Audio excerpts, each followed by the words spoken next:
Ooh, buddy, we live. Unannounced live chats. Oh. Alrighty. Let's get some people in here. Let the notifications get pushed and some people come in. Here we go. We got one in and we're live. What's going on? You guys hear me okay? How's the audio? How's the connection? What's up? What's going on, B Lightning? Steve Mustang 516, Andrew, what's up? Sounds fine, video's fine, cool. Determined Veteran, what's going on? Supreme Media, going turbo takes a while to get it working out. Well, hey, to you, what's going on? So, hey, we just got back from, I had a bit of a birthday dinner. Today's my birthday. I turned 35 years young. So, anyway. We went out to Cracker Barrel, had us get some good old food, some good old eating, and happy birthday. I appreciate it. Anyway, I get back just a few minutes ago, right, and I'm checking over some comments. I left a comment on Stang Mode's newest video. He went 9.1 at 149 mile an hour. Huge, you know, something to be very proud of. You guys all know that Stang Mode's my boy. I love him to death. And he's got a very fast car. So one of the, or a couple of comments I've been seeing is like, oh my gosh, you know, Stang Mode is going to kill your car. And I've tried to, how do I say this? Nicely educate. Try to nicely educate. 9.1 is moving out. But here's, yes, it is. 9.1 is moving out. So this video is in no way to take anything away from like Stang Mode, that 1320 chick, or any of those guys that are running the same mile per hour, the same ET, all of that stuff. But I want to talk about a little bit about what do those numbers mean, why we haven't got close to it yet, because we kind of have. Those of you guys out there that know drag racing, man, we got some people coming in here. Appreciate the thumbs up, everybody. Helps spread the video. We're going to try to keep it a little bit drama-free, but this is kind of a call to action to kind of educate some of you guys. Now, I am still learning, you know, drag racing. I don't have the seat time that half these other guys have. You know, this is all just an adventure for me. We film it, put it on YouTube, and then, you know, we kind of open ourselves up to criticism or whatever. But we got to dial in the suspension, turn up the boost. Yeah, well, we're going to talk about a couple of things that separate, like, I will use Stang Mode just as an example because he's my friend. I don't think that he will take anything negative from what I'm about to say because in no way am I going to you know, talk bad about a 9.1 pass. I mean, he's knocking on the doors of 8s, guys. I mean, that car is absolutely moving out. On the whatever size pulley he had before, he's making about 855 wheel on E85. So he pulleyed down, and I think he's running probably about 2 or 3 pounds more of boost, something like that. I'm not sure what the pulley size he's got on now, but he said in the video he's doing about 18 pounds. You guys got to remember. Now, I don't know what the happy birthday. I appreciate it. Yeah, we just had a birthday. Everybody coming in. So, anyway, I want to talk a little bit. All you guys out there that drag race and know what to look at as far as numbers, you will understand. You'll understand that and this is not, you know, this is like no shots fired or nothing like that. This is just basically to answer a couple of people's questions. We got to break down the numbers. So my car, when are you going to get ready to go to LS swap? Well, I'll tell you, an LS would definitely be probably cheaper to work on. Hey, it's streaming on my phone and Roku. All right. Yeah, I'm on my phone right now streaming, so hopefully the quality is pretty good. But anyway, yeah, kind of an unscheduled, you know, live stream tonight. But let's break down the numbers. So let's talk about 8th mile first versus quarter mile. We do a lot of 8th mile because there's a lot of 8th mile around us. And in my opinion, 8th mile is very fun. I've been building cars and drag racing since '94. I want to give you props for how you've come in such a short time. Seeing you do all the work yourself and with your buddies is the best part. Yeah, I agree completely, 100%. Because at the end of the day, you can take your stuff to a shop. That's fine, no problem. But it is a little bit more special, I think, when you've put in the wrench time and made it go fast. So I think that's very important for some. Give the chat a thumbs up to help attract attention. I appreciate that very much. Yes, thumbs up on the video or thumbs down, whatever. Interaction helps the video spread, tells YouTube that, the video or the subject is popular. And, sharing the content, anything that we put out, all of that stuff definitely helps. But anyway, so we break down the numbers. We'll look at my fastest pass ever. We did, I think it was a 9.7. We did 148, 149 mile an hour.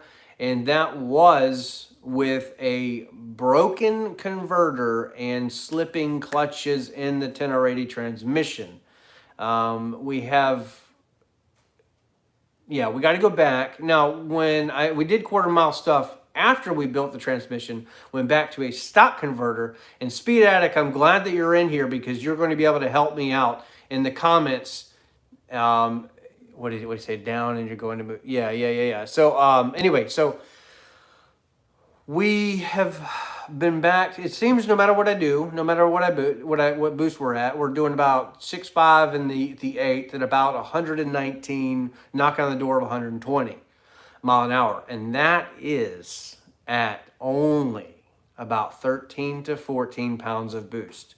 Staying mode, his car, and that 1320 chick, I don't know what her boost level is because I don't remember her talking about it, but staying mode, for example, nothing against him, just as an example of what the pulley combination he's doing, he's pushing about 18 pounds of boost. So quite a bit more. Now, the reason we haven't turned it up as much is simply I don't have about $15,000 to $20,000 for a built engine going back into this car yet. He does. I think he's probably got it already lined up. I'm not going to steal or sabotage his content, but we've already seen him at L&M engines and stuff like that. So hopefully he'll be able to put something really cool into that car. I think it'd go real fast if he did. I think it's really cool. But I think it would be also very exciting to see an 8-second pass on a stock engine. I plan to do the same thing, and it's already been done. The engines are capable of quite a lot. Look at David Van Voorst, just went 797 at 175 mile an hour in that car. That is absolutely just stupid fast. Very, very fast car. Really cool that you can go 7s. He's built engine now, but I mean, he was bottom 8s on stock motor. Turbo 400, yes. Big single turbo, yes. But turbo is going to beat out a supercharged car pretty much, all day long, twice on Sunday. But you got to look at the 60-foot. What people look at, the average person, the person that doesn't know, is going to look at the numbers and not look at everything else. Remember, so car's pretty much done. He's leaving under boost because it's supercharged. So we're not anywhere close to that. We got bigger turbos in this car. We have to be able to spool them up off the line. So a converter would definitely help. We had one, it broke. We put the stock one back in for the time being. So we got to go back to another converter sooner than later, I think. And then we have to get the 2-step working. The way a 2-step works is it kind of delays, if you don't know, the ignition spark. So it cuts ignition and floods the combustion chambers with gas, right? And then when it ignites, it's pushing more gas, more explosion out of the exhaust manifolds into the turbos. Right, they're underneath, right? So gets them to start spooling, starts creating load, and that way you can leave with boost. That's the benefit of a 2-step with a turbo car. We have not gotten mine to work quite yet. We're getting there. So we got to figure out some settings or some wiring or whatever. But that's kind of how it works. So that's what you'll see pretty much all over YouTube is, big fast cars, they're 2-stepping. You know, that's what they do. They're building boost off the line with turbo. Supercharged cars, you don't need it as much because you're leaving under boost already. But anyway, I like seeing the contrast between you and staying mode strategy, turbo versus supercharger. You know, BMR versus Steeda. Hey, you got to remember, the two-step does work. Yeah, Speed Addict, you're right. The two-step works. We got to figure out why it's doing what it's doing. We just got to dial it in. Yeah, two-step sounds great. We did not in the last video. If you guys have missed it for whatever reason, go check it out. But we tried the trans brake for the first time. We did not, unfortunately, use the two-step. We got to still figure it out. But once the thing is working like it's supposed to, when we can leave properly with it, this car is going to have a nasty 60-foot. It should greatly improve. And that is kind of the song and dance behind this little live chat. Staying mode, for example, today he went 130, 60, and we have been doing like 17, 18, depending on the track. Those of you that know drag racing, and we talk about it all the time, is 1 down low is 2 up top. Now, what does that mean? What does that mean? If you can knock off 1/10 of a second off of your launch in your first 60 feet, that generally will give you 2/10 faster up top. So if you look at a 360 foot versus a what was he doing before? Like a 9.4, and he did 9.1. So he was doing like 1.5s, 1.6s down to a 1.3. You can do the math and you can understand how that works. So if he can knock off like 2 or 3 tenths off the 60 foot, he's going to gain, you know, almost a half a second on the big end. And that's exactly what he did. That's why these 60 foots are so important. That's also why we have been only about 9.7 in the quarter, because those were 1.8 60 foots. Imagine for a second if we can two-step and leave hard, which we will do once we get it dialed in and figured out, what that will do, what that launch will look like. So do the math. Let's pretend for a second that it's a 1.4 60 foot. Let's be conservative. Let's say it's a 1.5 and we're doing consistent 1.8s. So one up top is, where 1 down low is 2 up top. So you take 3/10 of a second in that first 60 feet and you double it, right? Math. And then you're looking at 5 to 6 tenths drop. So that 9.7 would be, you know, a 9.3, for example. And that's at about 13 pounds of boost. That's kind of how that works. So last time we went racing, it was a 1.7. So the same math applies. It'd be like a 9.2. That's kind of what he was doing today. Staying mode was doing between a 9.1 and a 9.2 and a 9.3. So very, very consistent, you know, battling with heat and this, that, and the other. But that's drag racing, guys. That's how that works. So the 60 foot matters. And turbo cars just don't have the 60 foot without a little bit of help, like a two-step, you know, versus a supercharged car. So we got to leave with boost. When this car launches, and Speed Addict 731 is going through the same stuff right now with his new twin turbo setup. Go check him out. Same turbo kit, but he has 63 65s.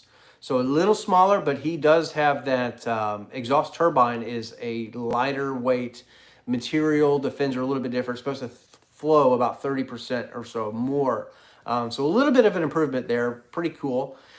What two-step would I recommend? I have the I've got the watt box, the N2MB watt box in the car right now. Kind of a complicated install because you got to wire it in, but it's really helpful for stick shift guys because you can have that wide open throttle clutchless shifting. But we can, turn that off, and it also has a two-step feature. So that's what Lethal Performance and some other people recommended was the watt box. It's very cheap, but we got to get it figured out. It works. If I could two-step this car right now, but when I come off of the gas, it wants to do something weird. So we just got to figure out what's going on with that. It might be just something as simple as wiring it a little bit different. We have it kind of wired in a weird, interesting way to work off of the foot brake. And it doesn't come on, well, it doesn't arm until I flip a switch. So when we come off of the brake and with the thing on, it's going to disengage the two-step. But, and then you're going on the track. So we want to sit on two-step. A good example of how fast turbo cars are. Look at Danger Russ on YouTube. Look at him. That when he was nose high like this going down the track. Now that's an LPF car, kind of like a Hellion car, kind of like this one. They're sleeper kits, and all of those guys are running 6266 turbos, so smaller than what we've got. They were second gear leave, foot brake, two-step, running into the eights. That two-step dramatically decreases the 60 foot. That's what we have to do to my car. If we do that, if we turn this into if this is doing 1/8 and we drop that down, 4/10, 3 or 4/10, we're shaving a half second or more off of the ET. We're all over that 9.1 pass, that 9.2 pass, because the 60 foots would be the same. Right? Now, you got to also look at the mile an hour. That tells a story here. So your 60 foots can suck, but the mile an hour also tells a story. I've already been and have been doing for some time 149 mile per hour in the quarter, and that wasn't only 13 to 14 pounds of boost. Not 15, not 16, 17, or 18. And so we have not turned it up all the way. The reason being is mostly because I am an idiot and I had overboost setting too low. So going down the track, it would actually go into overboost protection twice. It's in every single video. If you don't believe me, you can actually hear it. We get too close to that target boost where the controller wants to take over and save the car. And so what it does is it opens up the wastegates all the way.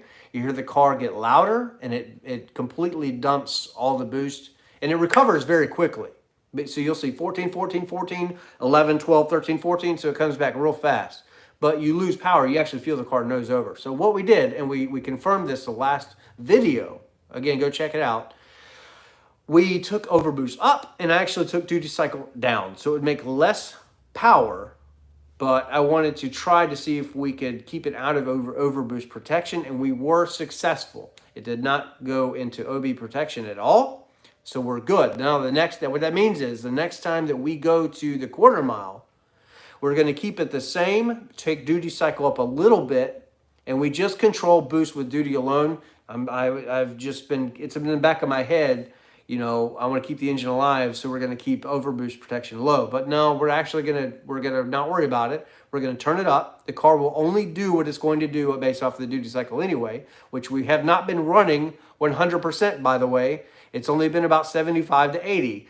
And what that means is we're doing 13 to 14 pounds of boost. We have 7-pound springs in the gates, and theoretically, with the boost control, you should be able to double that, but you might actually see a PSI or so over, but it'll be close. It'll be close. So the car with 7-pound springs in the controller might do 15 pounds. We just have to see what it will do off of a 100% duty cycle. Any of you guys out there with turbo setups at all will understand this. But the key takeaway is we have not been running full power. We have not been running full power, and we're still running 149 mile per hour in the quarter. I'm telling you, I find it comical when I see comments like, "Oh, you're going to get destroyed by so and so." It's like, no. You guys don't understand.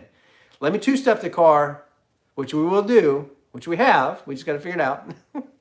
Trial and error. And you're going to see how fast this car is. It's crazy. You're going to see the mile an hour will stay based off of the boost that we're running. It'll be pretty similar. It might improve slightly, but it should theoretically stay about the same. what you'll notice is that the ET will drop because that's where the 60's coming in. So let me get caught up in some of these comments. I've been missing a bunch of them already. But anyway, before we get off track, before I answer anybody, but what I want to say to anybody that has questions or sees any of these comments that populate, because now Stang Mode's running 9.1s, which is excellent. You have to look at the full picture. Look at the 1/8 mile times. Look at what it's doing in a 330. And that actually would tell you kind of, like he's leaving in a boost. Mine's kind of coming alive at that point. So we have to leave hard and with boost earlier. So the 330 tells a story. The 1/8 mile tells a story. Look at the 1/8 mile per hour time. Look at the 1,000-foot mark. Look at all that stuff. Don't just look at, 9.1 versus a 9.5 or a 9.6. Look, they're 9 seconds. They're both 9-second cars. Try for a second. So we're talking about tenths of a second. 10 tenths of a second to make up a second, right? Try to just count that fast. You can't do it. You can't do it.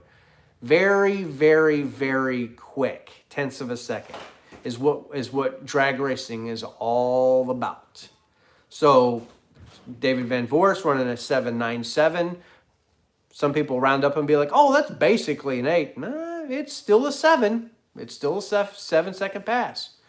Anyway, that's what we're going to try to deal with here in the next little bit, is trying to figure out this two-step, see if we can launch with it hard and learn how to use it properly.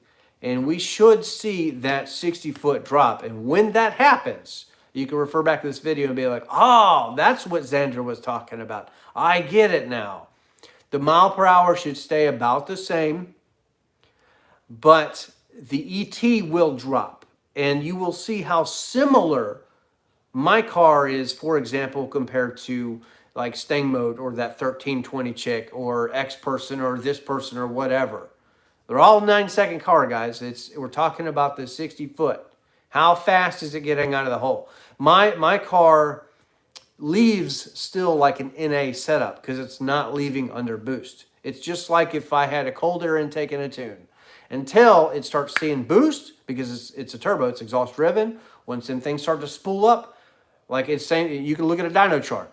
It's like this, and then all of a sudden it screams high like that, and tons of power and torque. That's another big thing too, is turbo cars will always make more torque than a supercharged car will. Always. Because remember, a supercharged car, it takes horsepower to make power. With a turbo, it's free. It's spent exhaust gases. But depending on your turbo size will dictate when that comes in. My buddy that built this transmission, Johnny Brady, he has an LPF twin turbo 18 stock converter and stock suspension, all that stuff. Well, he's got some suspension, I believe, but stock converter. He had gears in it, which doesn't really, it just helps it not to slip. But twin 62 66s, and he's been 930s in the quarter mile.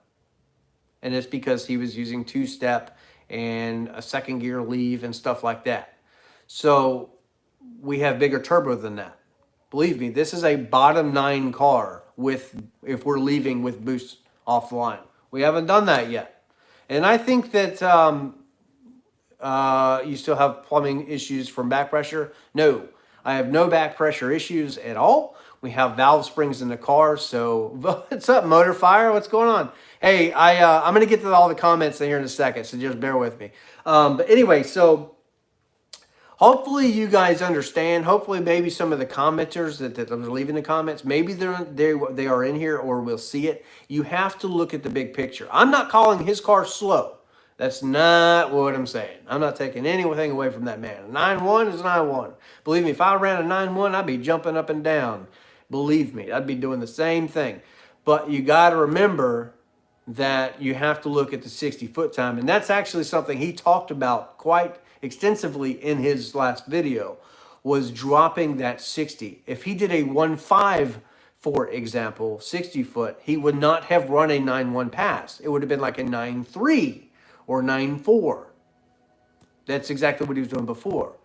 So anyway, I just wanted to talk a little bit about that. That's why my car is still so slow, is because we're not two-stepping yet, and we're still trying to figure out how to launch the car properly. But believe me, when we are two-stepping the hell out of this car, it's going to leave very hard. And the proof's already out there all over the internet. Go look at all these twin turbo cars and look at their times. And a lot of them are actually running smaller turbos. 62, 66s is a very common one. Anyway, so, but you can take those twin turbo times and you look at like supercharged cars, and you'll see the difference. And if you take one, especially if they're not leaving under boost, and supercharged cars are always going to leave under boost, always. I mean, that's kind of how it works. Turbo's a little bit different. So yeah, it takes a little bit more with the turbo system to make it come to life, so to speak. It takes a little bit more to fine tune them, but the end result is a much faster car. That's why I went turbo. I wanted to go fast. Guys, I'm running 9s. It doesn't matter if it's a 9.1 or a 9.9. It's a 9-second car. There is a difference there. You got about 9/10 of a second, sure. And you can feel that in the car. You can feel how you can feel the difference. To me, a 9.8, 9.7 feels slow. But anyway, yeah, exactly. Your car ain't slow. The car's not slow. It's 9 seconds. It's a 9-second car. Stang Mode has a 9-second car. That 1320 chick has a 9-second car. We're all 9 seconds. We're talking about tenths of a second here. But the difference is, look at their 60 foot. Look at their 60 foots. They're all very low. And then you look at mine and they're 1.7s, 1.8s. Terrible. It's because we're not two-stepping yet. But when we do, you're going to see it again. The mile an hour is going to stay about the same, but the ET is going to come down. Now, all right, I'm going to get to some of the comments real quick. And I do want to talk about some other things too. Anybody that's just jumping into the chat, appreciate you coming in here. We've been live for about 27 minutes. Got back from a birthday dinner. I turned 35 today. Oh my goodness, I'm getting old. Can you see any more gray hairs? Anyway, so, all right, let me go back and dig through the mountains of comments here. There's a bunch of people in this chat right now. And if I've missed any of them, I'm sorry. Just re-ask again. How much boost you going to get once dialed in? That's a good question. We've been running about 13 to 14 pounds at about an 80% duty cycle. So the solenoid controlling the gates are only about 80%. So Speed Addict 731 in with the $4.99 super chat. It's pennies. Happy birthday, bro. I appreciate it, man. Thank you for the birthday money. I appreciate that. So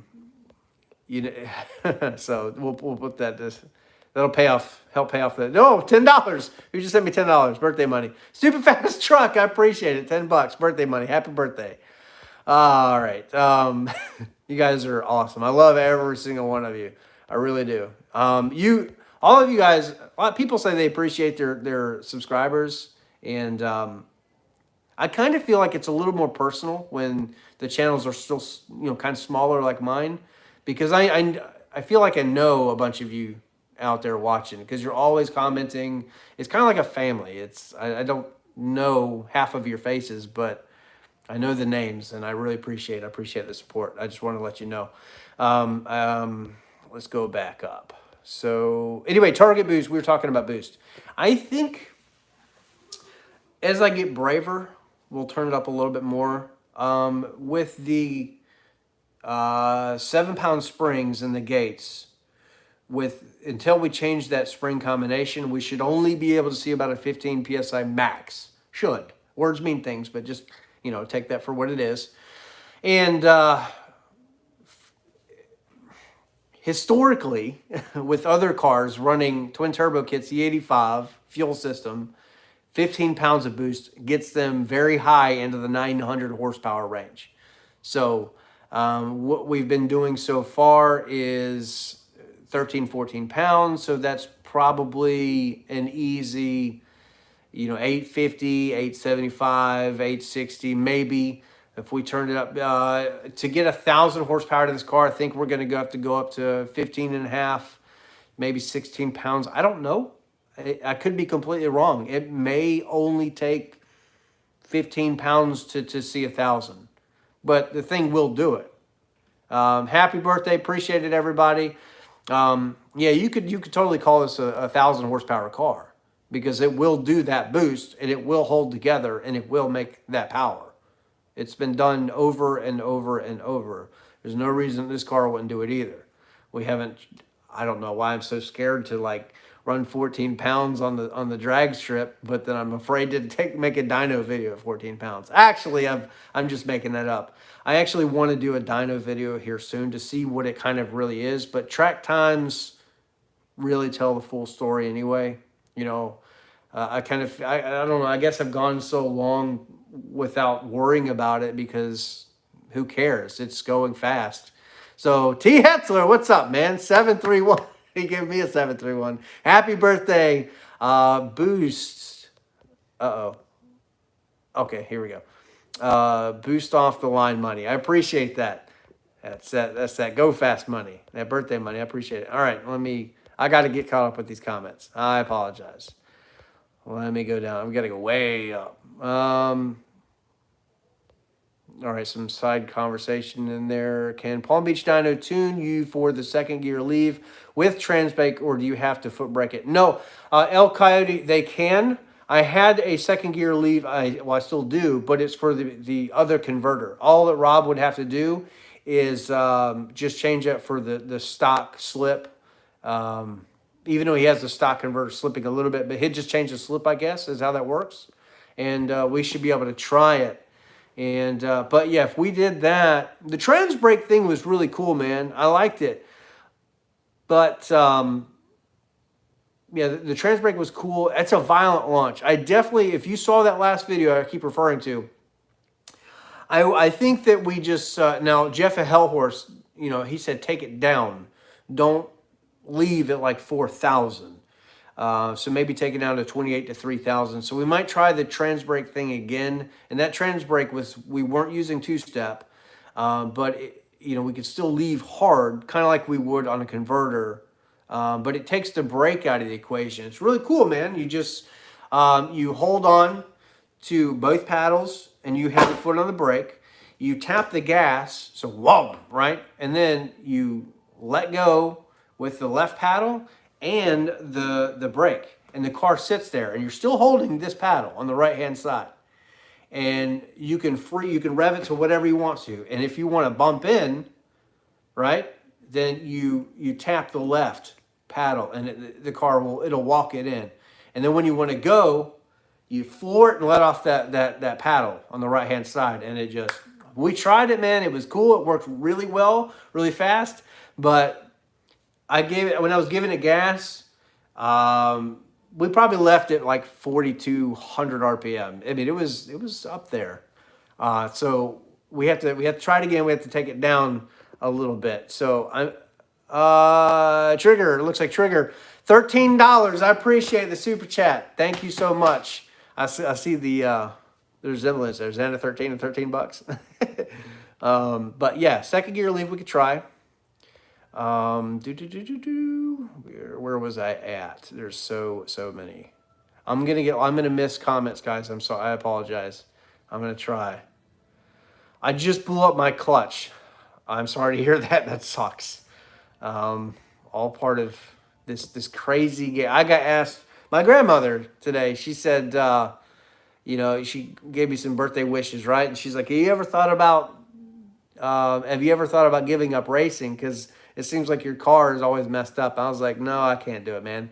For me, I'm just like some of you guys in this chat that are veterans will understand this. I find this to be therapeutic. So I could be doing a million different things, not all of it legal either. I could be doing lots and lots of drugs or this or that, and I'm not against like marijuana or anything like that. I don't, if that's your thing, that's your thing. But my point is, I could be drinking myself into oblivion or doing this or that or whatever, or I could be doing a hobby like this. So for me, cars, even when, yes, it's stressful when things break because there's finances involved. But, and that's one of the reasons why I like to do everything by hand is instead of taking it to a shop, is to me, I find it a little therapeutic. Honestly, you know, so I could be, it kind of takes my mind off of the real world out there.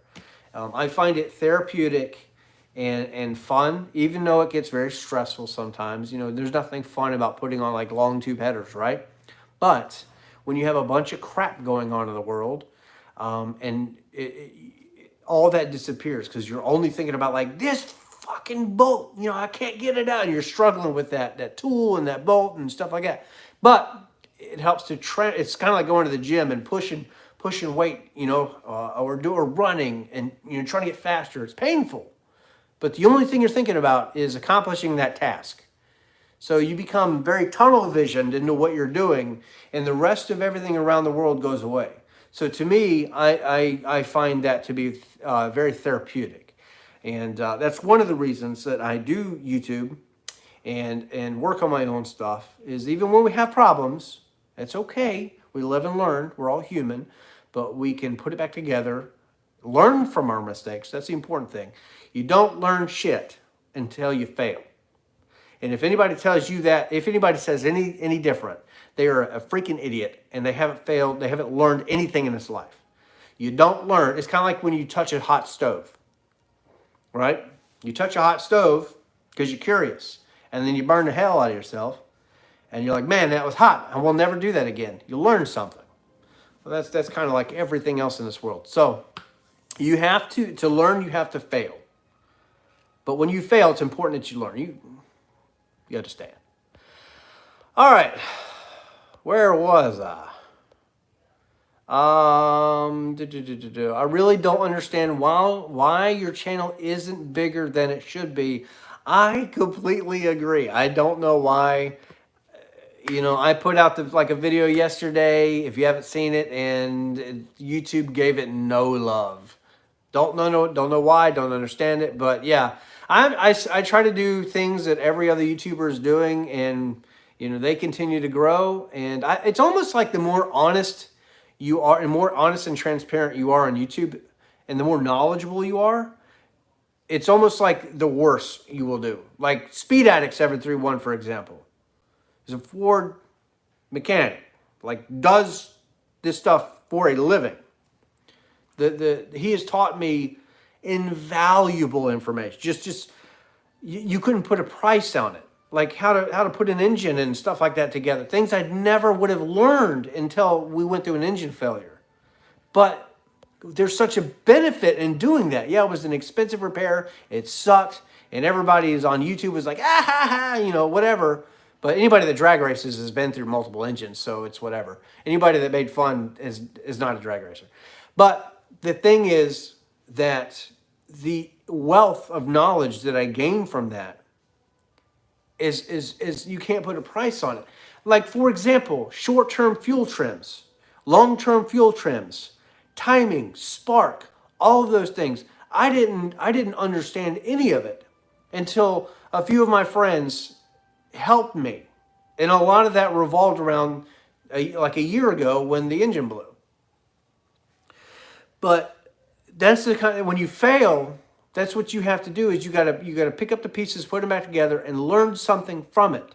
You have to. And the things that I gained so much knowledge from that mishap, it's just crazy. I mean, God bless those guys. Determined Veteran, you know, Speed Addict 731. Them two have really been by my side. I mean, just like peanut butter and jelly, man. You know, but Ken, Speed Addict, has taught me so much. So people say, like, Xander, why is your channel so small? It's like, man, I don't know, but why the hell is this other guy's channel so small? Give them love too. I mean, they've been on my channel forever, you know. Lots and lots of videos. Good, solid freaking people, man. Give them love too. And Ken, for example, and Jack, Determined Veteran, both have twin turbo cars. Jack's is a GT350R, air-cooled. Very cool, very different. Ken is kind of my rival now because he's got the same kit, but he's got a little bit different of a combination of turbo, and he wants to go fast, and he's got a lot more seat time. I am deathly afraid of what that man's going to do to me on the track when he has got fuel system and we're running the same boost, because he will tree the shit out of me. But no, man, it's all good fun. Are we gonna play Call of Duty tonight? I guess so. So it's all good fun, man. But Black Knight Lifestyle, Mustang Lifestyle, what's up, man? I just seen the super chat, $5. I appreciate that. I didn't want to think you didn't want you to think I didn't see it. I'm going through the comments right now. I very much appreciate that. Birthday money. But Dyno is a real Dyno. I agree. Boosted 931. Boosted 931. Yeah, I'm trying to get to everybody. I'm sorry. Boosted 931 has also taught me quite a lot. Also a veteran and has some fast shit and knows how to drag race. That is a guy I would hate to be next to on the track, because that dude will slaughter my car. We're talking about competition. That dude knows what he's doing. He's taught me a couple of things, just little bits, but he's got some fast stuff. So go check out Boosted 931. Give that man some love. Fellow veteran and very, very fast stuff. If you guys like, I mean, we're a car channel, guys. This is a car community. We got to support each other, but yeah, he's got some good stuff going on. He's got a nice little garage. So, I've seen 30K built engine go down on first pass down the track. Oh my gosh, that would suck. $30,000 engine gone. There ain't no warranty on that. You better have some aftermarket insurance or something. Speaking of which, I wonder, can we do that? I imagine we possibly could. It would be very expensive. My premiums would dramatically increase, but it might be worth it if you blow an engine. I watch all your videos, but I forgot to hit the thumbs up. Same with Speed Addict. Love both channels. Appreciate that. That's Mike Moore. Let me. I'm trying to keep up with everybody here. We got a lot of people in chat. I appreciate that, especially for an unannounced live stream on a Sunday. Racing is all about having fun. Yep, that's why we do it. I want to go fast. 9 seconds for me is slow. If you've never been nines, it's pretty fast, I guess. But there's a lot. We got to get a cage. We did 6.5 at 119, almost 120 mile an hour the other day at like 13 pounds of boost in the eighth. And the guy that I raced next to me, he came up and he's like, "What in the heck is done to that car? Why is it so fast?" And I was like, and then he asked, before I could answer, he's like, "Have you got a cage?" He's like, "You pulled up," and I looked over and it was a Mustang. I was like, "I got this, dude." He was like full race car, man. And, it's in the video. I just told him, I was like, "Man, it's just a simple twin turbo kit. No, I don't have a cage yet." But he's like, "Dude, you blew my doors off." I mean, we left and he was like, "What?" And then my car went into boost and it said, "See ya." That's why it's so much fun. You can almost pull up to anybody on the track and just be like, not even worried about it. You're going to run a 9-second pass. How deep into the nines? I don't know, but it's going to run 9s. So if the other guy's running 10s, you don't have to worry about a thing. Unless he's running like bottom 10s and you're running high 9s and he trees you, yeah, but that's a good thing about the quarter. You got some room to make up there. If you're in the 8th, forget about it. It's over with, man. But... Oh, we got some super chats coming in. Appreciate it. Who we got? Boosted 931, $9.99. I appreciate that. October, thank you for saying that. What are we calling it? We're calling it the classic car. I can't remember. I don't want to butcher it. Anyway, there is an event. Boosted, you can put it in the chat and I'll read it off so that we have it, vocally in this chat as well. October 16th and 17th, there is a big race event. You do not want to miss it. It's going to be like Ford Takeover, which was a massive success. It's in Alabama. I will be there. All of us will be there. And if you're not, shame on you. There's going to be some fast stuff out there. And I don't know how much racing I will do. I want to hang out with everybody. We can definitely take it down the track. But anyway, the idea is to have fun, go fast, but it's going to be competitive. So definitely would love to see you out there. And as I scroll down, I'm sure he's already put it down in the, Ken, I'm on my phone. I can't click on the text. It'll get me out of the, you could send it to well, you don't go to my wife.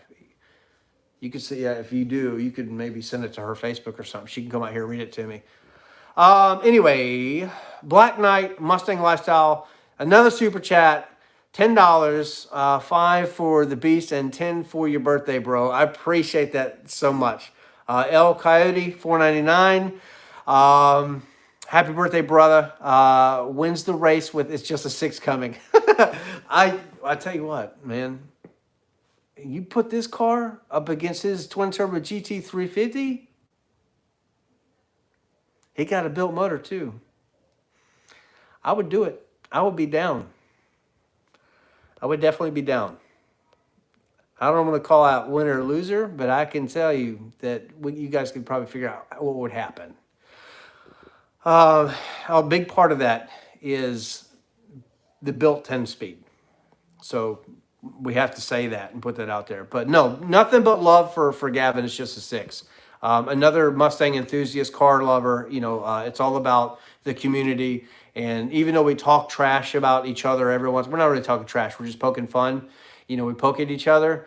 At the end of the day, you know, we're all just one big community. We're all enthusiasts, and that's why I love this community so much. Is because, you know, yeah, we can sit back. It's kind of like picking on siblings, you know. But at the end of the day, no harm, no foul, nothing but love. You know, everybody wants to have the fastest car, you know. But half of this dream, this passion, this whatever we're chasing is poking fun at the next person next to you. You know what I mean? So Speed Addict says he won't race. You got it. All right, here we go. Street Car Classic is the event, and it's October 16th and 17th. So from Friday through Saturday, you got a manual car shootout, TNT, on Friday, and then this is at Jake's Dragway, and that is in Daneville, Alabama. Okay. And then on Saturday, we have a Street Fighter. I like that name, Street Fighter. Daily Driver, NA, and then 28275 Radial Street. So we have a bunch of different events going on there. And then definitely stay tuned, thank you, to my channel, Boosted931, Determined Veteran, Speed Addict 731. We're all going to be promoting this. It's all going to be on social media, October 16th and 17th. I would love to see you out there if you are in the area. But, all right, I've got to go back up. Got to go back up. Where are we at? Sleeper 50. Is there a way all of you guys with YouTube channels can post your channel's names so I can follow? Yeah, all right. In this chat, if you have a YouTube channel, post up your YouTube channel name. I think that's important too. So if you have a YouTube channel, just say, hey, I do. You know, you click on their name. You can see like Speed Addict, Boosted931, Determined Veteran, for example. And there is also some others in here. Black Knight, Mustang Lifestyle, for example. There are other YouTube channels in here. If I missed you, then I'm just looking at what. Anyway, you understand. I hope I can make it mine stock, but want to chill. Hey, man, that's cool. That's cool. This was stock at 1.2, and then people like drag racing on YouTube, and then now we're building some crazy monster that I never wanted to do in the begin with, because it's going to have to get a 10-point roll cage, this, that, and the other. My daily driver is not anymore. But believe me, I will still go to Walmart and get groceries and fight a roll cage just to enjoy it every once in a while. But I'm enjoying, that's why we don't have a cage in it yet, is I'm still enjoying the car for what it is.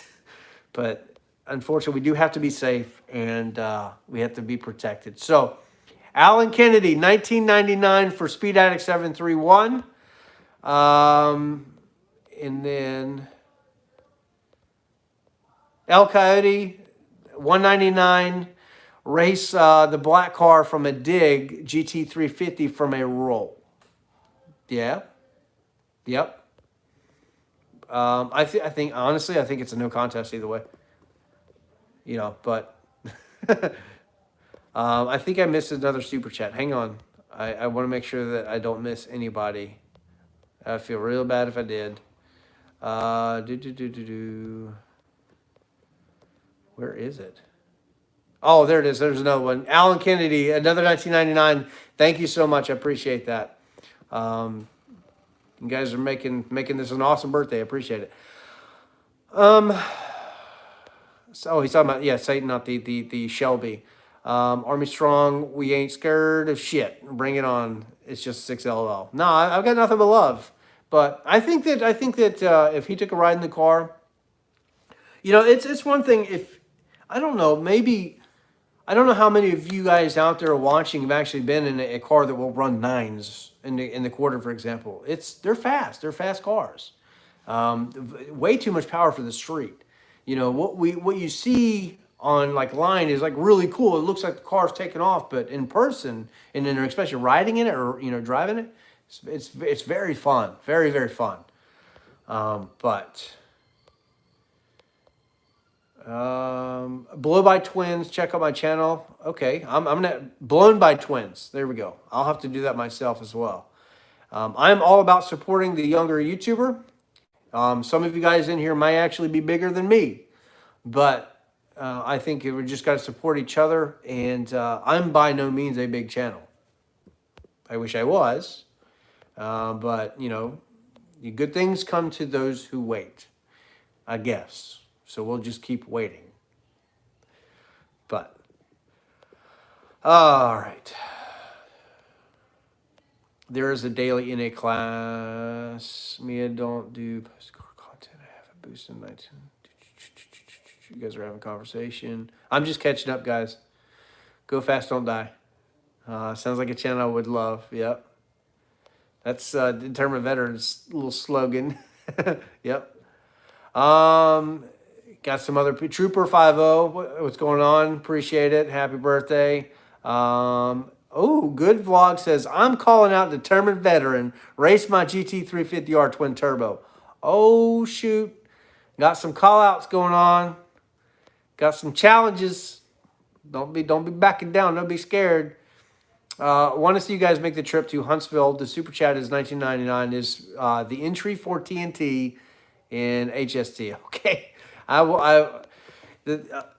Excuse me.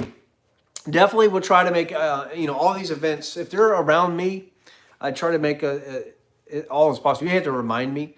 But I did not, for whatever reason, go to LS Fest. I mean, it was raining yesterday. The weather was kind of whatever today. And it's my birthday, so I was just hanging out with family. So there will be no LS Fest content from me. I apologize, but we are a Mustang channel anyway. But I like everything, honestly. There was a lot of people out there, a lot of guys around here with Mustangs that went out there. And I really wanted to go, but I wanted to spend time with family and stuff like that too. So, Stang Giant, what's up, man? For Tech Life, LO, what's an LS? An LS is something that's apparently pretty cheap and, you know, easy to deal with, to build. You know, not that I have a real big problem with Coyotes. I actually really like the way that these things work. It's really cool when you see the guts of one, you know, exposed and you get to turn some wrenches on it and see how everything works. I love wrenching on my own cars. If somebody offered me a job, said, hey man, you got to give up YouTube, but I will pay you to install nothing but performance parts on cars, I'd be like, well guys, this is my last video. Because I love turning wrenches. I really do. But at 140, you start watching for the breaking point and hope it stops. 140 mile, I'm thinking, yeah, Maniac S550, 140 plus. You got to remember, yeah. So that's very important. It's very important, and that goes against. Some of you guys in here are going to agree to this. Hopefully you all will. And if you have a different opinion, that's fine. That's okay. But eighth mile racing is more fun than quarter mile racing. Changed my mind. That's a good video. I should make this video. I like them both. I like going fast, but you gotta think, because I see these comments all of the time. All of the time. You ain't racing if you ain't quarter mile racing, blah, blah, blah, blah, blah. Okay, well, what kind of car do you drive? 1995 Honda Civic with an intake. Well, yep, you need a quarter mile to go fast, buddy, because you ain't going to do shit in the eighth. But you are in the eighth mile. Speed addict, yeah, I know you agree, man. Eighth mile is a driver's race. It's won or lost in the first 60 feet and at the tree. If you ain't on point, if you ain't on kill in the eighth, it's over.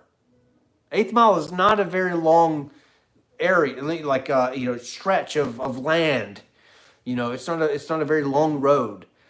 In a quarter mile, especially like a car like this, bigger twin turbo car, I have time to chase somebody down if they tree me. I have time to maybe pass them, and get by them in the quarter mile. But the eighth, for example, this car, 13, 14 pounds of boost, running, 119, 120 mile an hour. You're going from 0 to hero in an eighth mile. And then what happens after the eighth? Another 30 or so, for my cars as an example, another 30 or so mile per hour. Well, most of your acceleration and everything is happening in the first eighth mile. That's why people talk about it so much fun, because all of the speed, the taking off, the acceleration, the grunt is coming from the eighth mile. It's all happening in the first half of it. So that's, and the rest of it, the quarter mile, once you're past the eighth, you're holding on and hoping that you don't spin a wheel or lose control or whatever else, because you're already going fast at the end of the eighth, and then you're looking to slow down. But when you're going a quarter, you're doing 150 mile an hour or so in the quarter, you're holding that steering wheel like, please, dear Lord, if something comes apart, if something slips, save my soul. Because it's going to hurt, and you might not make it. That's why cages are so important, and that's why we have to get one. Yes, I agree. As much as I don't want to, we're going to have to, of some kind. These newer cars, there's a lot more safety equipment and stuff to keep you safe, airbags, stuff like that. But still, 150 mile an hour is not like a 70 mile an hour, crash on the highway. When you lose, whatever. You're doing double that speed. So you hit something, it's going to hurt. Anyway, but yeah, I would say that the first eighth mile, man, that's why there's eighth mile tracks everywhere. There's only one quarter mile track near me, and that's in Bowling Green. And LS Fest was all weekend long. So, and we used to have the Tuesday night drags, down there. They are not going to be doing them, at least for the next month, but arguably for the rest of the year. So I don't know when the next test and tune quarter mile is going to be. So we will see, unfortunately, a lot of eighth mile racing. But that's okay, because it's still very hot. It's still very summer. Well, that's not really summer anymore, but it's still warm. So as we get into the cooler weather here in the next couple of months, we shall be able to dial in the car a little bit more, and that way the next time we start quarter mile racing, which will be sooner or later, we should be going faster. That's kind of a cool thing about turbo cars as well. It's like every time we go out there, it's almost like we're setting a new personal best. The air gets a little cooler, the cars go a little faster. It's just fun, man. But all right, let me take a break from talking, go back and look at some of these comments. I've missed a bunch. I know, I'm sorry, I suck, but been eighth mile racing for 20 years. So a lot of the big fast cars, or even a lot of the big YouTubers, they're all about eighth mile racing. Do you want to? It's pretty cool to be like, yeah, man, I did this in a quarter.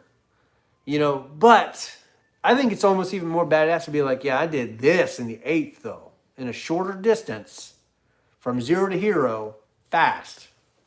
That's yeah. So we're running in the sixes. Really cool that, like, Speed Addict with his new turbo setup, still 93 on low boost. He's already with about 8 pounds or so. He's already running sixes, high sixes in the eighth mile. So pretty fast. You do a mid six, for example, in the eighth. I mean, that's a high nine pass. That's a 10-0 high nine pass all day in the quarter. I prefer. I mean, everybody really prefers. Everybody likes the quarter mile. I don't want to say prefer. So, but likes the quarter stuff is because, yeah, you're going really fast, and I like. Excuse me, I like it too. I like going fast, but when it's not available, it is what it is. But all of the action does happen in the first eighth. All the action happens in the first eighth. After the first eighth, you're just honestly just holding on.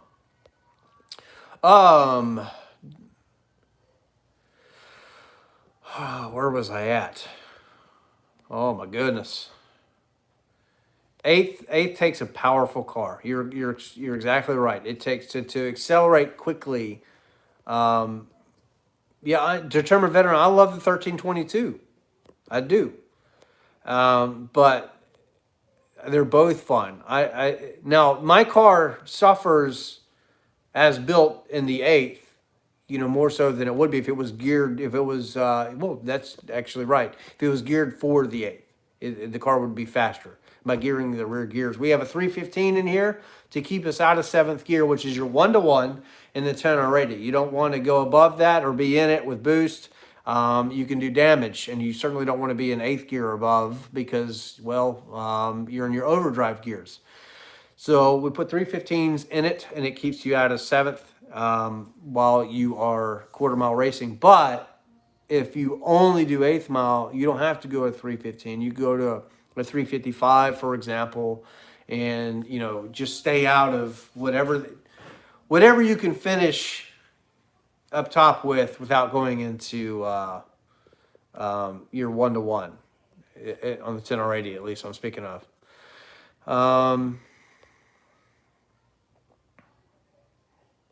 If you don't feel like you're red lighting, you're not going fast enough. Yeah. Never race in the eighth, but I assume it's way harder since the launch is even more crucial. Yeah, that's exactly right, El Coyote.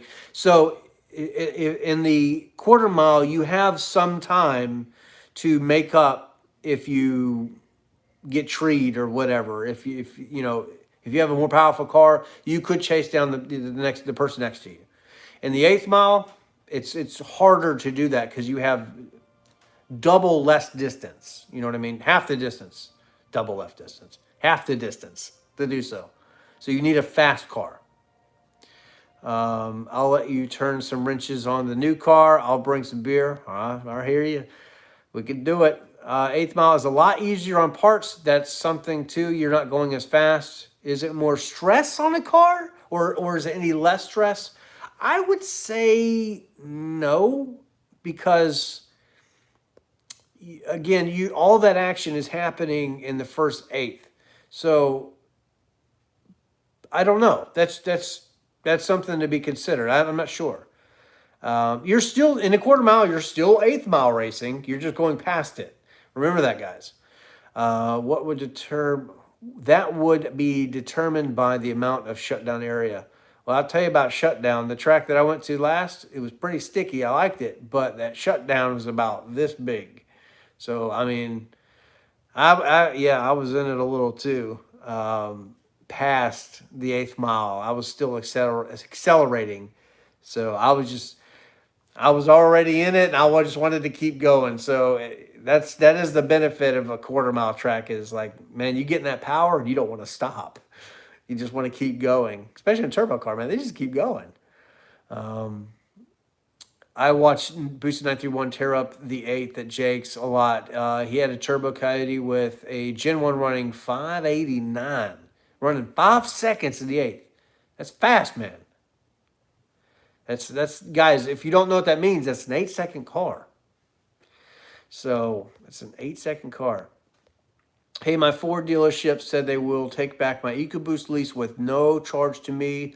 Do you know why? I think probably because they just want to push another sale. Maybe sales are down, and maybe that's what they want to do. Now, I don't know if it's another lease or if it's a buy option, or you know, or whatever. But maybe just ask them. You know, they're salespeople. They should be able to bluntly tell you why. Um, do. Is it waste of money to do ambient air intake or cold air? There are some benefits to a cold air kit, but from it's, I used to think, good vlogs, before I answer that, good vlogs, my engine is still stock. You know, we have valve springs and head studs, and that's about it. So, but yeah, it's all stock, bottom end. Anyway, waste of money for, okay. So the cold air thing, I've had, you know, I've had the cold air intake on this and stuff like that. I even did a video comparing with the ambient, with the air temperatures were compared. You know, it's same day as best I could, and they were similar results. A difference was that sitting still, the cold air intake will start to heat up. Your IATs will increase a little bit more or faster, but they do cool back down pretty quickly when you're moving. Now, what's the one thing I always wanted to know is how does that going to hurt your drag time? But I can tell you that I've raced other cars with E85, pretty much stock, just like, you know, in cat deletes or headers, but they had stock air boxes, and they gave me a fight. I think that if I could do it again, if I was in A again, I wouldn't worry about an intake as one of my first options. I would just do an E85 tune on a Gen 3 Coyote and cat deletes if you wanted a little bit more power. I would do a cat delete or a header before I would do an intake, because the stock airboxes are actually a lot better than people think. Yes, there is room to benefit going with the bigger piping on the cold air kits, and they will make a little bit more horsepower, but are you going to gain like 20, 30 horsepower from intake? Absolutely not. Most of that power that you're making is coming from a tune. So anyway, I'm not saying it's not worth it. I'm just saying it's kind of up to the individual. I think that it's not a first mod. And now, you know, some vendors, if they hear me talking like this, they may be like, "Hey, Xander, what are you doing? Tell the truth. Why are you doing that shit? You better shut your damn mouth." You know what I mean? Because they want to make some. I'm supposed to be pushing product and helping. They want to sell stuff, but I got to understand that, you know, you're a consumer, I'm a consumer, and this is just real talk. That you know, sometimes there's money spent better in other areas, like maybe suspension, like BMR. By the way, Xander7 promo code. You guys kill it every month. I get like reports on what everybody spends at BMR suspension.com. He uses my promo code Xander7. Man, awesome. Thank you so much, because you guys use the hell out of that code. It's amazing. So you don't need a ton of suspension on these cars to make them hook up, but you do need some, and you really need a tire. Look at Speed Addict, for example. He's doing the same 60 foot that I'm doing, but we have the same tire. Now, a lot of suspension that I have will keep me. It keeps the IRS from moving around. It keeps it planted straight. So in the case of something starts wobbling, and my car will not do that. Other stock suspension cars, it might. So that's one area of improvement that I have, and it didn't take a lot for me to do. Some simple BMR parts has got my independent rear, my subframe, to not move at all.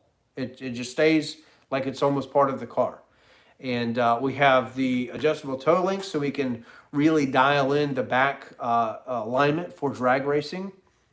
Really cool too, because you could use it for road racing too.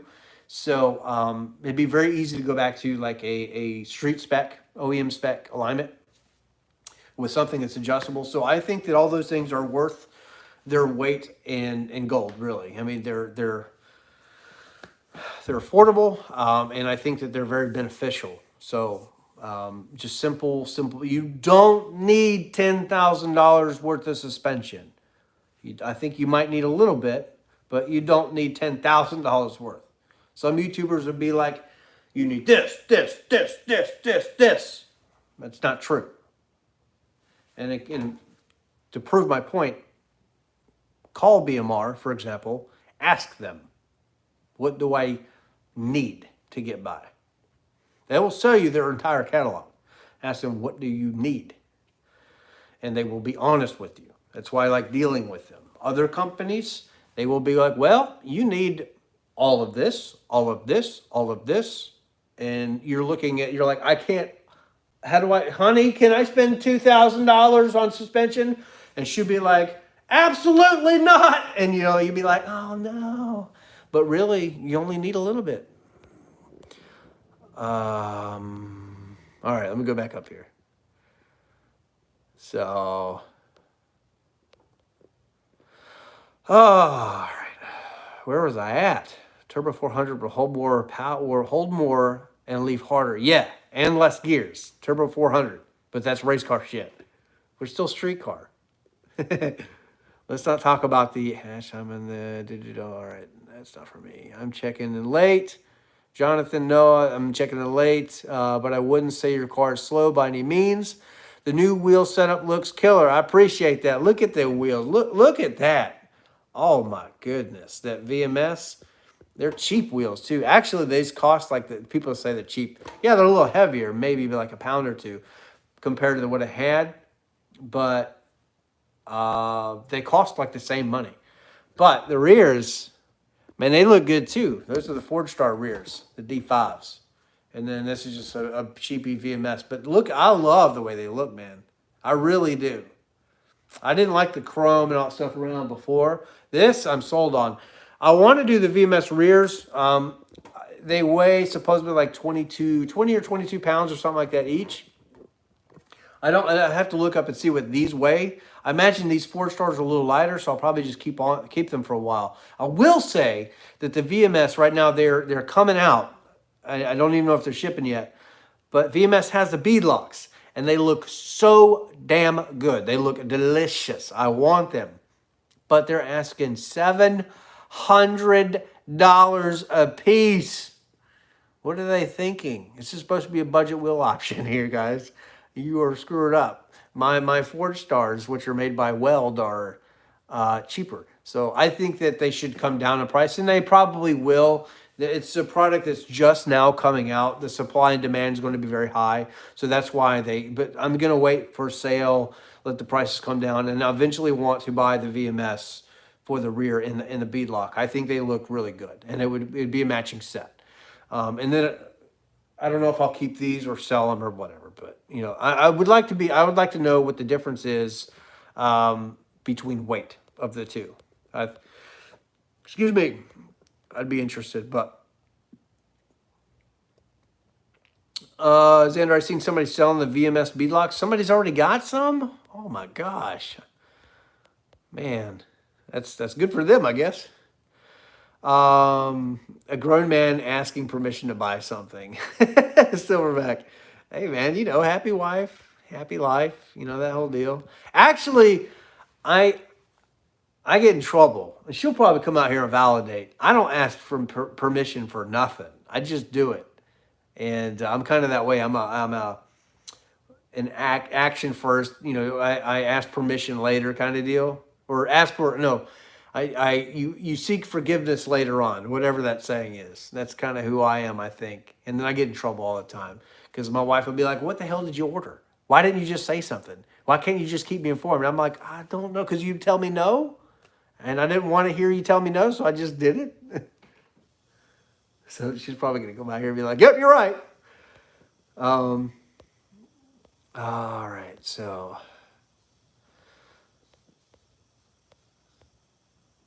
Priest said, that's exactly why I'm single. Yeah, you got to answer to nobody. No, but she's good, man. She supports my stupid habits. So she's definitely worth it. Madman, I ran 75, 95, 96 mile an hour with just an E85 tune, Catback, 93. Oh, I'm sorry. No, yeah, E85, Catback, tire, 315 gear, 28 tail tires, so 305, 45, 17, full weight. Yeah, E85. Gotta love it. E85 tune in these Gen 3s is just like no mods. That's the first thing you should do is E85 tune. If you have E85 available, just do it. They're great. It's like 40 horsepower difference. It's substantial. Vortex says your car looks amazing. I appreciate it. The car was flying before turbos. Now it's one that's next level. Yeah. Well, it's only going to get faster. Okay, that's a side conversation. Better to be judged by 12 than carried by 6. This is true. It's a very valid statement. I've been wanting to buy a fuel system for my sleeper 6266 setup and want to run 1000 most for now if ever needed, LOL. Which kit would you go with and how hard is it to install one?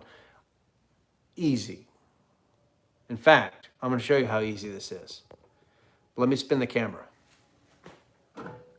after I oh, it's hot in here. Quench my thirst. Ugh. Ooh, my hip about gave out. Let's pop my hood. Let's take a peek. I have the lethal. Oh my gosh, I'm getting old, man. I've got the lethal fuel system, and the reason I went with it because all the PTFE lines are already like pre-cut, and they're coated in black. And I thought that it looked really clean, very stealthy, and instead of I think it's an FC3 control, they use relays. I'll show you around the car exactly how I have mine and let you make your decision. If you want to go with the lethal performance fuel system, use my code Xander13 at checkout. We'll save you some money. I'm not getting a kickback from that, but it helps you out to save money. So let me pop the hood, show you what's up. All right, hang on 2 seconds. I'll let you stare at whatever in the world is behind me for a second.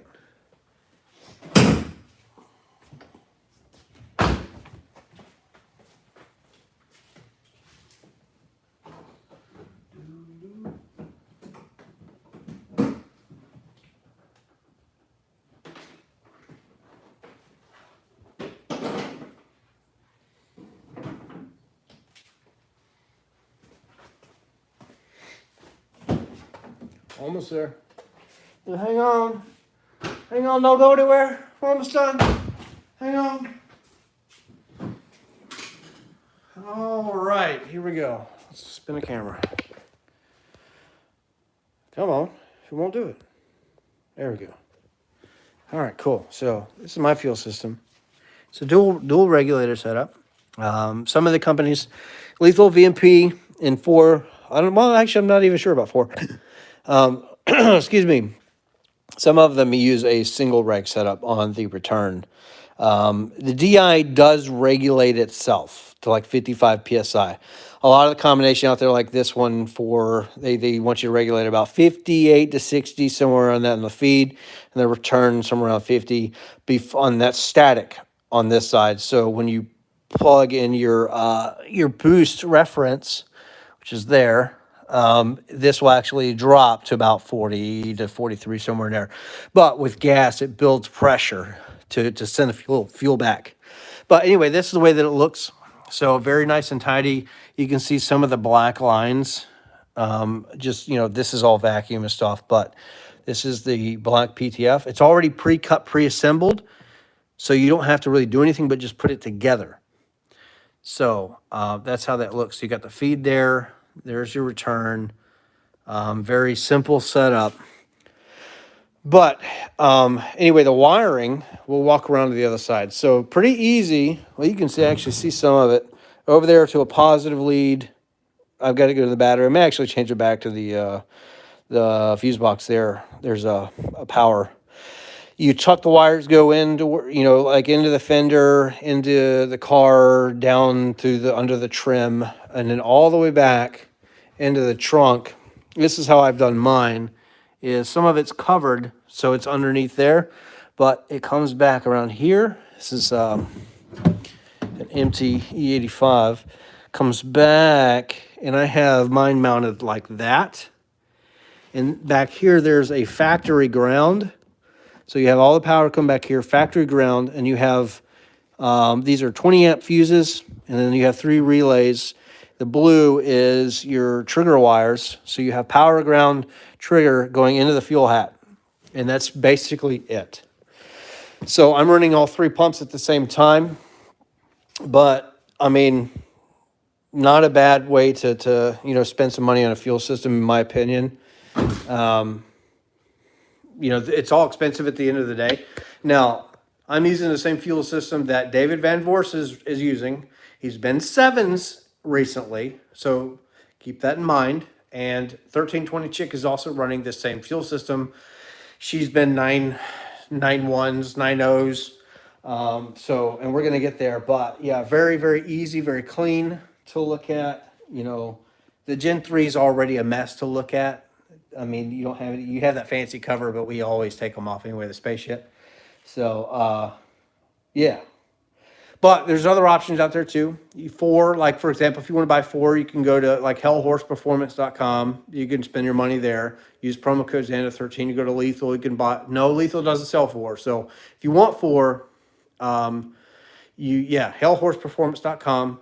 Xander13 promo code. You can spend your money there, or you can go to Lethal, buy the one that I've got that works very well. And, you know, all the hose is all the hose. I mean, think about what a fuel system is. So it's really a difference of, I think, regulators and your control units. So we have relays. This one does not have a check valve in the fuel hat. The pumps do, but that's just something to consider. Do you care? You know, that's up to the individual. So you want it to hold fuel pressure when the car's off. You know, this one, excuse me, does not do it, but I'm not sure if Lethal is going to actually be changing that. Word on the street is they might. They did dress up their kit a little bit better since this one has come out. So if you were to go look at it now, you'd be pleasantly surprised at what you're looking at. It's you know, this, I wouldn't say this was budget by any means. It's still a lot of money. But all right, Sting Giant later. Yeah, I'll see you later. I'm actually going to be ending my chat here soon too. But yeah, I think there's different options, but definitely check out this one if you're considering a fuel system. Anyway, hopefully that helped you out. All right. Where was I? Where I need to go back up the comments now. All right, some of you guys are going to check out. I am too. I'm going to go enjoy the rest of my birthday. I'm going to probably play Call of Duty or something. But, oh, Sleeper 5-0, I wanted to ask you this too. If you're still in here, what's the best that you've done so far in the quarter mile? And also break it down by like, what's your 60 foot that you've been able to do with those 2062? Yeah, you're in here. Yeah, anything I can do to help you out, definitely. But yeah, explain. This goes in reference. This question will be in reference to this entire video, the title of the video, everything. What has your car done? 1/8 mile, quarter mile, mile per hour. What's your 60 foot? If you don't mind, give us a song and dance, because okay, you've been 1040s at 135. What boost? Is that wastegate? So yeah, also we got to remember, guys, what I'm asking him is kind of like what we started off in the beginning, wastegate pressure. So I would imagine he's probably got 7-pound springs, Maybe it's something similar to mine, 7-pound spring. So if you think about that, 6 to 7 pounds, full weight. He's saying full weight. Zen, are you going to Jake's in October? Yes, I'll be there. Full weight. That's kind of what this is. My car weighs 38, like 40. And then with me in it, I weigh 195, so a little over 4,000 pounds. She's a pig. She's heavy. But that's kind of what I want to wrap up the video with. This live chat is what we were talking about in the beginning, is when people make comments about, oh, you're going to get destroyed by X driver or X car, some people need an education on what those numbers mean. But very cool that, like, for example, you can run 6 to 7 pounds wastegate pressure and run better than 10.5, better than a 10.5. Rob said, if I add octane booster and looking at my log, I could hit 9s. Could it had more than it? Yeah, 100%, because more timing. I think Ken is in the same boat. Octane matters. Now, was that 93 gas, or was that would have been 93, because E85 octane wouldn't have been a problem. So mid-10s, 93 pump gas, 6 to 7 pounds. That's what a turbo car is capable of. 93, he confirms. Would you remember your 60 foot? Hopefully he can remember his 60 foot and tell us, and that will confirm what I'm talking about. That car review, guys, my question still stands. Staying versus bike when it's going down. Oh, he says he doesn't know. Crap! 62, 66s will spool get into boost a little faster than mine. Kind of like Ken's too, but I would imagine it's still going to leave, unless you're two-step in the car, or can you have he's going to look. Okay, good. Unless you're two-step in the car or you are really leaning on that converter, it's going to leave kind of like an NA car. And what you got to remember is, you look at a 9-second car, you look at one that's running 9.1, you look at another one that's running 9.7, and then to the uneducated, they're going to look at this and be like, oh, well, of course this car is faster. Well, yes, he had a faster ET, but why? That's the whole purpose of this video, is why is that car faster? Especially when you look at the mile an hour and they are the same. If you have one person's, both cars, 149, 150, 9.1 or 9.2, and 9.7, 9.8. Why? Look at the 60 foot. Look at the 60 foot. And then you can look at that. You can make your own determination that 1 down low equals 2 up top. So every 1/10 of a second shaved off your 60 foot will give you 2/10 on average off of your ET. So I've been doing 1.7s, 1.8s, staying mode for example, and other YouTubers, for example, are doing 1.3s, 1.4s. So that's about a 4/10 of a second. You do math, you double that, multiply that by 2. 1 down low is 2 up top, and guess what you come out with? 8/10 of a second. We'll be conservative and say 6. So a 9.7 subtract 6 if we were doing 1.3 60 foot, for example, which is possible with the setup we have. If we're two-stepping it really on this car, leaving it hard. And the mile an hour may not change that much, but your ET will drastically drop, and we would be all over the same ET. We would have this, if me and staying mode had the same 60 foot, this car would be in the 8s. It's math. What's up, Cat? Don't come out in the garage. It's simple math, guys. I'm not calling this car slow. I'm just saying that we have to figure out this two-step. And then, I swear, there will be a video proving this. I would love to see, at the end of the day, I want to see him in the 8s, and I also want to do the same thing.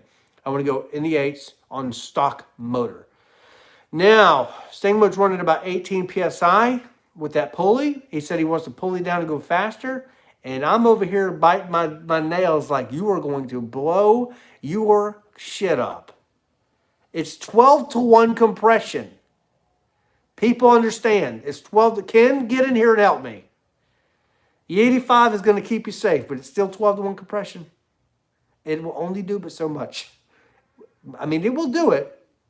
I have faith that the car will do it. How long will it live doing that? I don't know. Me, we're at 13, 14 pounds. Yes, and we can still turn it up. David Van Vorst ran 8.2 on stock motor. Yes, he was running about 17 PSI, I believe 16, 17 PSI. The difference, though, is he's got a turbo car. With a blower, it takes horsepower to make horsepower. So it's tugging on that crank and everything else. You have a parasitic loss. That's why I think that turbo is a really cool way to go, because you're just basically taking you're taking wasted exhaust and you're spinning a turbine that's forcing air into. So yeah, you got to two-step the car and stuff like that to get it off the line, but it's basically free horsepower. With the turbo kit, there's no parasitic loss beyond what the car already has, which I think is really cool and one of the reasons I like it so much. And they make wicked noises. The car's always, I love it. But I like the whine too. I do. Anyway, let me go. So 350. Sleeper says he's got 315 gear, same that we have. I've got to go back here and dig through what he said. So he's doing a 1.6. 1.63 was his 60 foot. That's pretty good, actually. He's got smaller turbos, so they're going to come to life a little faster, I think. But that's pretty good. Now, imagine if he went 10.4, he said, and 93 with a 1.6. If he did a 1.3, for example, his car should be 5 or 6 tenths of a second faster ET. That's how that works. It's math. Anyway. And if I'm wrong, call me crazy, call me wrong. But that's generally the way that it's looked at. So, but I think that I wish that more people would just, I don't know, we're all like real deep into this car stuff. And, you know, we eat, drink, sleep it, right? So, but your average person watching, your average consumer on YouTube is not going to understand the difference. I understand that. This is kind of they're probably not even going to see my video. But I think that maybe this kind of topic does deserve its own video. I don't know if I'll be the one to do it. Yes, if you put my car right now up against Stang modes, he will beat me all day long, twice on Sunday, 100%. But if we had the same ET, or I'm sorry, if we had the same 60 foot, no contest. Sorry. If we left the light at the same time and we 60 the same, I'm gonna be leaving with about, so far I've been leaving with about 4 pounds or so less boost. It's a no contest. That's it. Imagine this thing on 18 pounds. Oh my God. Holy crap. We're talking about like 1,200 horsepower. That's nuts. I have a turbo car. Anyway, the engine would probably say, see you later. And that wrist pin's going to go that way. A piston's going to go that way.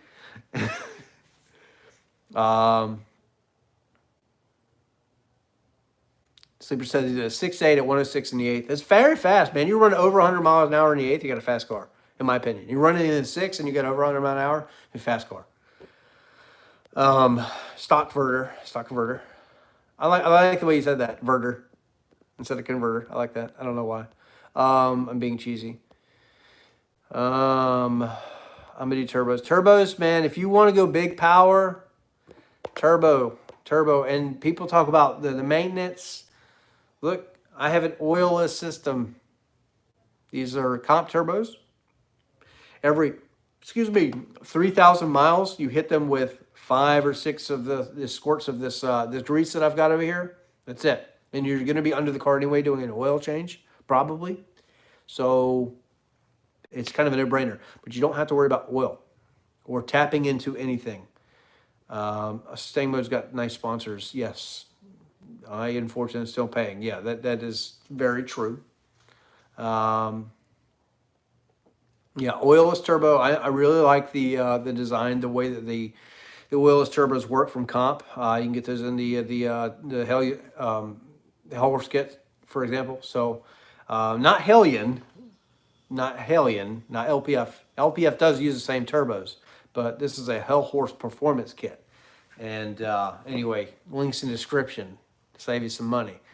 And my trans had to get built because stock valve body wiped out, brand new trans. That sucks. Yeah, that's one of the biggest reasons why I was like, man, even if there's a little bit of metal in your if you have a transmission issue like that, and I didn't want to risk it. So that's why it's all thanks to Speed Addict. He's like, man, don't play with that.